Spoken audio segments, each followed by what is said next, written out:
waxaan horay u sii wadaynaa guurihii aan gaarnay oo carta ku soo gaarnay oo Soomaali dib ugu soo laabatay oo UN uga mid noqonay oo ambaasadoradeedii meel walba joogaan ayagoo waliba gabdho iyo rag iyo haweenba ah ay meel walba joogaan oo meesha aan lagu raaxaysanayo imaatinka dakadeeda in la yimaado dad ajnabi ah aad u jecel oo ku raaxaysta cuntada Soomaaliya oo organic ah dad ajnabi ah aad u jecel caalamka qaali bay ka tahay cuntada organic ah marka waxaan rabnaa annagu siyaasadba maaha waxaan rabaa inaan haween ahaan hooyooyin ahaan wixii aan soo aragnay iyo wixii aan soo marnay 20 sano kadib oo saas tartiib u soo gudubnay ma inaan horay u soconaan rabnaa mise inaan gadaal u laabano maxaan rabnaa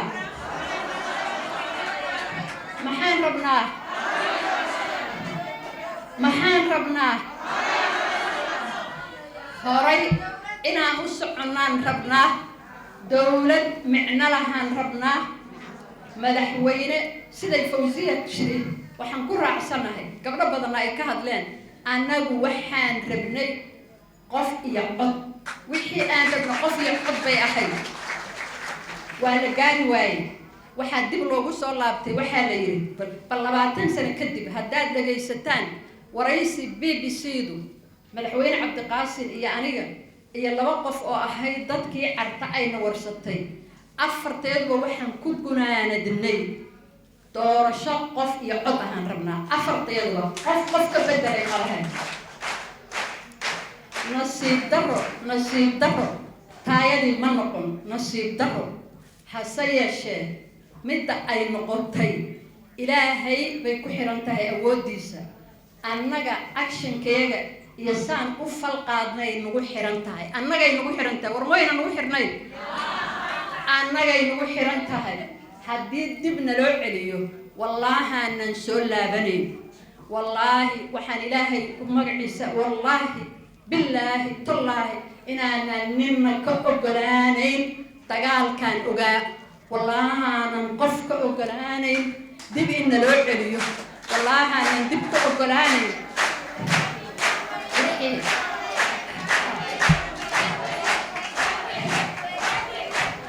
dib qofna ka ogolaan mayno ilaahay baana gaarsiiyey waa gaarnay cod baan leenahay xabad ma ridno mana ridayno cod baan leenahay hadal baan leenahay caalamkowna maqla na dhagaysta waxaan rabnaa doorasho sidii ay ku heshiiyeen u dhacda oo nabad ah waan rabnaa waxaan international community-ga ka codsanayaa magaciina ma ku hadli karaa waxaan ka codsanayaa inay waxa aan ku hadlayno haweenkii baan nahay hooyooyinkii waxa la dilayaa oo isdilayaa kuwii ay dhaleen ay yihiin baan nahay ma rabno doorashadu sidii lagu soo doortay oo u dhacday oo dibna loo ku sidii baan rabnaa inay noo noqoto sidii baan rabnaa ayagana waxaan ka rabnaa international community-ga inay aad xoogga u saaraan inaan nin walba wuxuu keeno aan la dhihin hebelna saas horay in loo socdo arrinta labaad oo international community-ga ka rabnaa waxay tahay haweenka kootadii aan lahayn oo 20 sano soo jirsatay waxaan rabnaa maalintii aan soo xulanaynay gabdhaha annaga soo xulanay qabiil sooma xulin waxa ay fadhiya dadkii gabdhihii la joogaaba fadhiya aaway Sahra fadhida oo kamid ah baarlamaankii maalintaas aan isla soo galnay iyadoo gabar yar ah waxaan ku qaybsanay inta aan nahay waxaan diidnay in la yiraahdo qabiilaadka afartaana hal la siiyo 5 qabiil kalena hal la siiyo 3 waa diidnay 5 iyo 5 baan ka soo qaadanay 5 iyo 2 aan qaybsanay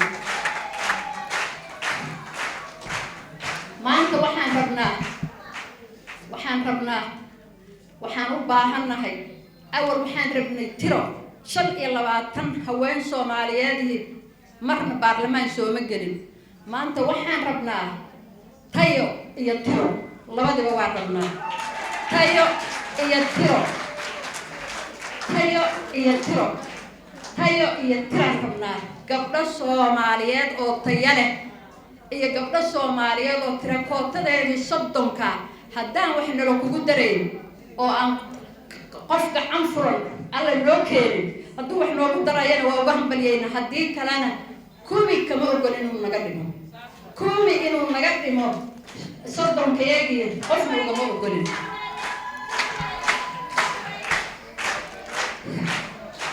waxaan rabaa marka hadalkayga inaan ku soo gabagabeeyo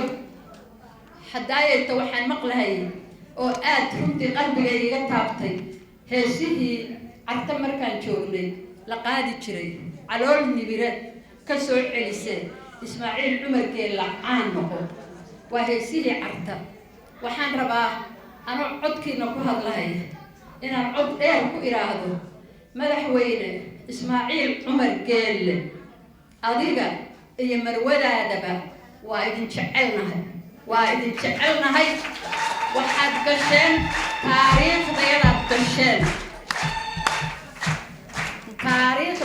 gasheen taariikhdaad gasheen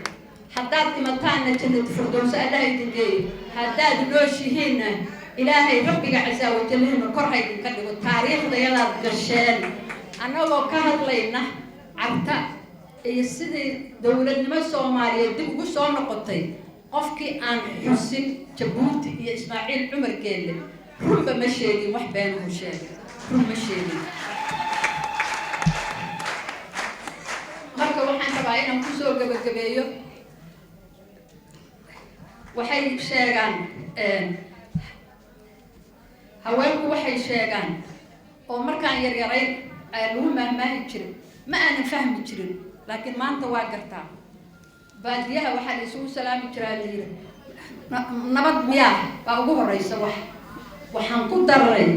waxay tahay micnaha ugu weyn nabad iyo nolol iyo nabad iyo caano macnaheedu waxa weeye haddaan nabad jirin neef la lisi karaa male waxaan soo baranay ontaayadii ku soo baranay oo waxa idin sheegayaan run tahay nabadii markaysan jirin oo la qaxayay hooyooyinkii caruurtii waa nuujin waayeen caanihii waa qallaleen ma rabno caana qallal ma rabno nabad iyo caanaan rabnaa